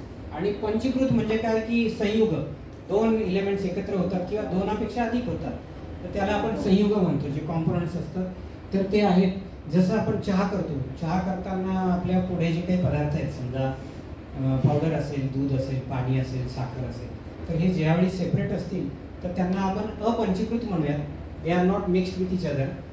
पण जर आपल्याला त्याचा भोग घ्यायचा असेल, खऱ्या अर्थाने उपयोग करायचा असेल, तर आपल्याला ते वेगवेगळ्या विशिष्ट फॉर्म्युल्यामध्ये कुठलाही कमी जास्त न करता त्यांचं एकत्रीकरण करावं लागतं आणि त्याचा चहा तयार होतो. नाहीतर तोही बिघडतो मग जर आपण फॉर्म्युला बिघडवला तर. तसा ह्या पंचीकरणाचा एक फॉर्म्युला आहे की आकाशामध्ये पाणी किती आहे, पाण्यामध्ये जल म्हणजे अग्नी किती आहे, किंवा अग्नीमध्ये बाकीचे वरचे पदार्थ किती आहे, याचा सगळ्यांचा फॉर्म्युला आहे. इट्स अ व्हेरी सायंटिफिक आणि प्रूव्हन फॉर्म्युला. तर त्यावरही म्हणून मी म्हटलं की हा विषय फार मोठा आहे, तर हा असा वाढत जातो. हे अपंचीकृत आकाश, वायू, अग्नी, जल, पृथ्वी. आकाशापासून जसं प्रकृतीचे 3 गुण आहेत तसे आकाशाचे 3 गुण आहेत. या 3 गुणांचे 3 पदार्थ तयार होतात. श्रोत्र म्हणजे माझे कान, वाक म्हणजे माझी त्वचा, आणि शब्द म्हणजे जे आता तुम्हाला ऐकायला येत आहे. यापैकी एक जरी नसला तरी तो ट्रान्झॅक्शन होत नाही, ते व्यवहार होत नाही. म्हणजे मला आता समजा श्रोत्याकडे कान नसतील, म्हणजे त्याचं श्रोत्रेंद्रिय जे आहेत कानाचं ऐकण्याचं, तो सेन्सरी ऑर्गन जर ॲक्टिव्ह नसेल, माझ्याकडे शब्द आहे, कंटेंट आहे, माझ्याकडे ध्वनी आहे, आणि वाचा पण म्हणजे मी बोलतो पण आहे, पण त्याला ऐकायला येणार नाही, म्हणजे ते ट्रान्झॅक्शन होणार नाही. किंवा माझ्याकडे ऐकणाऱ्याला ते सेन्सरी ऑर्गन आहे, माझ्याकडे शब्द आहेत पण मला बोलता येत नाही, तरी ट्रान्झॅक्शन होणार नाही. किंवा आम्ही दोघंही असू आणि शब्द नसतील तरी ट्रान्झॅक्शन होणार नाही. म्हणून याला त्रिपुटी म्हणतात की हे 3 जर असतील तर ट्रान्झॅक्शन होतं. हे जसं आकाशाचं, तसंच वायूचं आहे, तसंच अग्नीचं आहे, तसंच जलाचं आहे, आणि तसंच पृथ्वीचं आहे. या पंचमहाभूतांपासून हे 25 पदार्थ तयार होतात. त्याला ज्ञानेंद्रिय, कर्मेंद्रिय, प्राणपंचक, विषयपंचक किंवा अंतकरण पंचक असं म्हणतात. आणि त्यापासून पुढे विस्तार आहे बराचसा की सूक्ष्म देहाचा आहे. आता मी तिकडे जातच नाही, मी जसं म्हटलं तुम्हाला बराच मोठा तो मॅप आहे. शेवटचा मॅप मी आपल्याला दाखवतो. अगदी याला 6 सेशन कमी पडतात. हा बघा, असा मॅप तो पूर्ण होत जातो आणि शेवटी आपण इथे येतो की मग हे सगळं जर आपण नाही आहोत तर आपण नेमकं कोण आहोत असा विषय. पण त्यापैकी एक महत्वाचा जो काही स्लाइड आहे ती मी आपल्याला सांगतो की प्रश्न असा पडतो की आपण हे का नाही आहोत. हे आपल्याला दिसतं की हे पंचकोश आणि देहत्रय हे मी नाही आहे. तर का नाही आहे तर यांचे काही विकार आहेत. विकार म्हणजे त्यांना अनित्य म्हणजे त्यांना चेंजेबल किंवा कंटिन्युअसली, जसं आपण म्हणाल की मी बदलते, दररोज बदलते. आपण कोणी सांगितलं की आपण दररोज बदलतोय. मी शब्द मी म्हणण्याच्या आधीचा मी वेगळा आहे, नंतर म्हणणारा मी वेगळा आहे. तसं तुम्ही सुद्धा की जसं आपण म्हणतो एका पाण्यामध्ये समजा नदी आहे, नदीवरती कोणी आता जसं आपण प्रयाग म्हणूया किंवा काय, त्याच्यात जो डुबकी मारतो माणूस त्याला वाटतं की मी जी डुबकी मारली ज्या पाण्यामध्ये बाहेर आलो तर तेच पाणी आहे. पण पाणी तेच नसतं, पाणी वाहून गेलेलं असतं. डुबकी मारणाराही बदललेला असतो आणि ते पाणी बदललेलं असतं. हे कोणाला कळतं? जो तीरावर बसलेला माणूस आहे ना लांब, त्याला कळतं की हे पाणी पण पुढे गेलं आणि तो खाली गेला, तो माणूसच वेगळा होता, वरती आला तोही वेगळा होता. आणि सायंटिफिकली इट इज प्रूव्हन की आपल्या शरीरामध्ये दर 7 वर्षांनी आपल्या जवळजवळ बरेचसे ऑर्गन्स हे चेंज होतात, म्हणजे आपण राहत नाही. मग हे सगळं जर राहत नाही, ज्याला काय म्हटलंय षडविकार, हे 6 विकार आहेत. हे कोणते आहेत? जायते, अस्ति, वर्धते, विपरीत मते, अपक्षीयते आणि विनश्यती. म्हणजे आपण जन्माला येतो, जन्माला आल्यास कोणताही पदार्थ आपण घ्या किंवा कोणताही पदार्थ तुमच्या समोर दिसणारा हा माईक सुद्धा किंवा कुठलाही सजीव निर्जीव सगळेच, तो जन्माला येतो, नंतर तो एक्झिस्टन्समध्ये असतो, अस्तित्वात असतो. त्यानंतर तो वर्धतो म्हणजे त्याची वृद्धी होते. वृद्धी झाल्यावर तो तरुण होतो, म्हणजे एका त्याच्या सर्वोच्च स्थानाला जातो जेनीतला, आणि मग तो वृद्ध व्हायला सुरू होतो. आणि वृद्ध झाल्यावर त्याचा विनाश होतो, म्हणजे शेवटी तो मरतो. आता हे आपल्याला माहिती आहे, आपल्या जन्माचं जरी बघितलं तरी त्याच पद्धतीने आहे, म्हणजे त्यामध्ये नित्यता नाहीये. परंतु जसं आपण सर म्हणालात की मला लहानपणीचं आठवतं, मी आईच्या मांडीवरती किंवा वडिलांच्या मांडीवरती, आजोबांच्या मांडीवर खेळलेला तो मीच, आणि आज मी माझ्या नातवाला माझ्या मांडीवर खेळतोय तोही मीच. मग हा जो कॉन्स्टंट आहे तो कॉन्स्टंट कोण आहे, त्याचा सगळा परिचय जो आहे तो पुढच्या काही स्लाइड्समध्ये, आणि त्याचा मोठा कोर्स आहे की आहे. म्हणजे तो कोण आहे तर अस्ति भाती प्रिय, म्हणजे तोच आत्मा आहे, तोच ब्रह्म आहे. म्हणजे काय की जसं म्हणतो आपण पिंडी ते ब्रह्मांडी, म्हणजे व्यष्टी ते समष्टी, किंवा टेक्निकल लँग्वेजमध्ये मायक्रो आणि मॅक्रो जे म्हणतो आपण, त्या पद्धतीने की या तिन्ही अवस्थामध्ये, म्हणजे सुषुप्ती, स्वप्न, जागृती या तिन्ही अवस्थामध्ये, किंवा भूतकाळ, वर्तमान काळ आणि भविष्यकाळ या तिन्ही अवस्थांमध्ये जो असतो तो म्हणजे सत किंवा चित. चित म्हणजे काय? त्याला त्याची जाणीव असते की मी आहे, म्हणून त्याला म्हणतात भाती किंवा चित. आणि सर्वात प्रिय म्हणजे जो स्वतःला आपण सगळ्यात, आता जसं आपण या संस्थेचं नाव आहे जिवलग सेवाभावी संस्था, जर मी किंवा आपल्याला प्रश्न केला की सर्वात आपला जिवलग कोण असतो बरं, सगळ्यात जिवलग कोण असतं? स्वतःच. बघा, आपणच सगळ्यांनी उत्तर दिलं. तर आपण जिवलग म्हणता म्हणता आपल्या लक्षात येतं की कोणी जिवलग नसतं, आपण स्वतःच जिवलग असतो. तर तो जो आनंद आहे त्या जीवाचा, तर तो अस्ति भाती प्रिय, तर त्याला म्हणतात सच्चित आनंद किंवा सच्चित आनंद. आणि त्यावरती बऱ्याच आपल्या अध्यात्मावरती ग्रंथ आहेत, या प्रक्रिया आहेत. पुढे आमच्या, मी आपल्याला जर दाखवलं एक थोडक्यात, बघा इथे जर ओपन होईल तर दाखवते.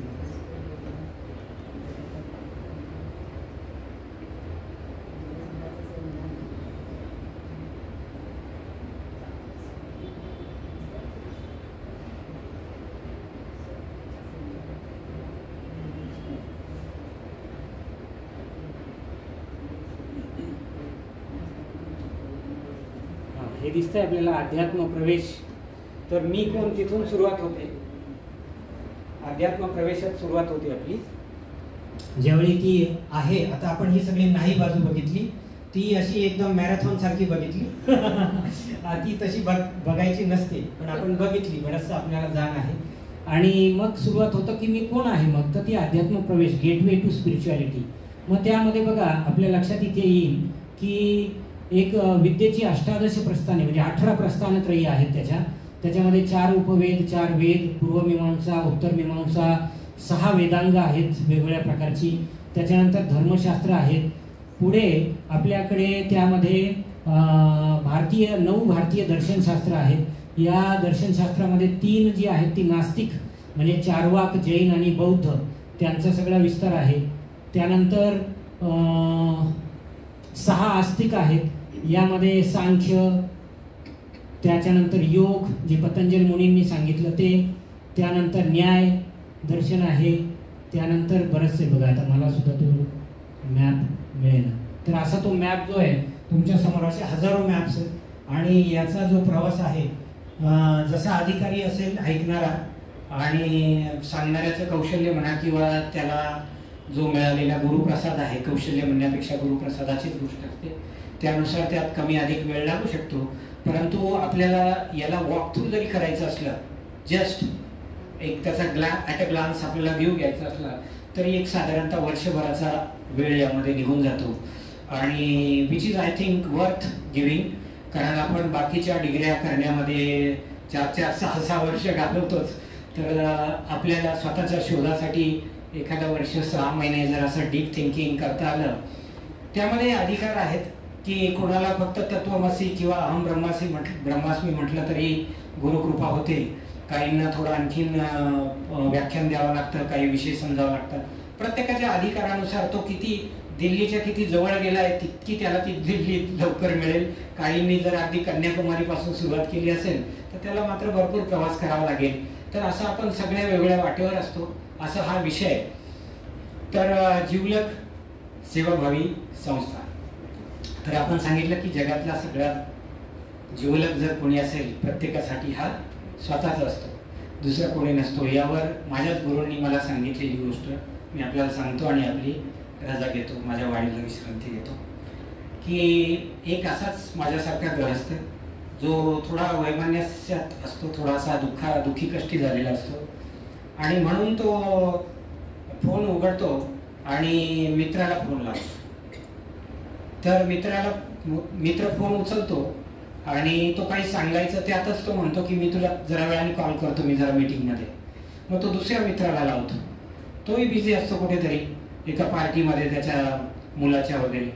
नंतर आईला फोन लावा तर आई कुठल्या तरी कामामध्ये बिझी असते, वडिलांना फोन लावा, वडीलही बिझी असतात, नातेवाईकांना सगळ्यांना फोन.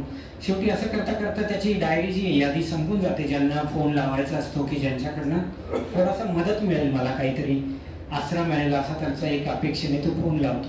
आणि शेवटी कंटाळतो आणि त्याला काहीच सुचत नाही, त्याचे नंबर संपून जातात.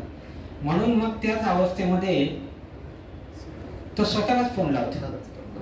त्याचाच नंबर त्याला आठवतो आणि त्याच्यावर त्याला उत्तर येतं की the person you are calling is busy, की आप जिसको कॉल कर रहे वो इस समय व्यस्त है. आणि मग हे खरं उत्तर आहे की आपण जगातल्या सगळ्या वस्तू अतिशय कशा आहेत, काय आहेत या समजून घेण्यासाठी डिटेलमध्ये कोर्स करतो, पैसे देतो, वेळ देतो, इतरांना सांगतो की तू कसा आहे वगैरे. परंतु आपल्याकडेच आपण हा आपल्याशी होणारा जो संवाद आहे तो फार महत्त्वाचा आहे आणि तो आपण गमावून बसलोय. आपण आपला मित्र, आपणच आपले जिवलग जो आहोत तो आपला जिवलग आपण कुठेतरी त्याला गमावून किंवा विस्मरणात गेलाय. हा अतिशय गहन आणि कठीण विषय श्री खांडबाल सरांनी अत्यंत सोपा करून आपल्याला सांगितलं आहे. स्पिरिच्युअल आणि फिलॉसॉफिकल टेक्निकल ॲनालिसिस करून त्यांनी अत्यंत चांगल्या रीतीनं आपल्याला समजावून सांगितलं की कोण म्हणजे काय, मी म्हणजे कोण. त्याबद्दल त्यांचं आपण अभिनंदन करूया.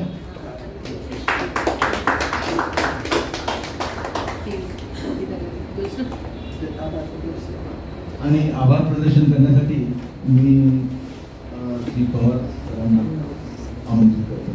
भगवान पवार सरांना.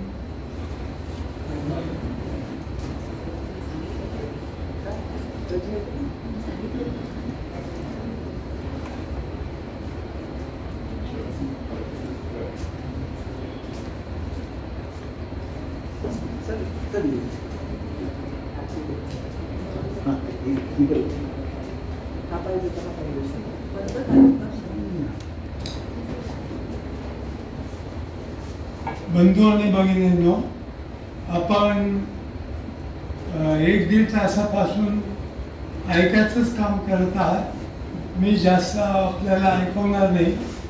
तर आपण इथं जे काही येऊन ऐकून घेतलं त्याबद्दल मी सगळ्यांचे खूप खूप आभार मानतो.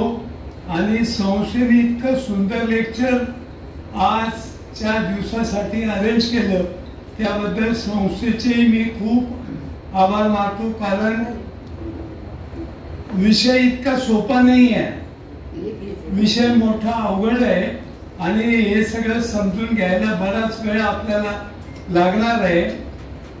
तर तरी पण त्यांनी सरांनी आपल्या थोड्या वेळामध्ये खूप चांगल्या प्रकारे आपल्याला विषय समजून दिला. त्याबद्दल सर्वप्रथम मी त्यांचे आभार मानतो आणि आपण सगळ्यांनी समजून घेतलं त्याबद्दल सगळ्यांचे आभार मानतो. आणि अशाच प्रकारचे विषय आपल्याला ठेवले तर आनंदाची गोष्ट आहे. धन्यवाद. भेट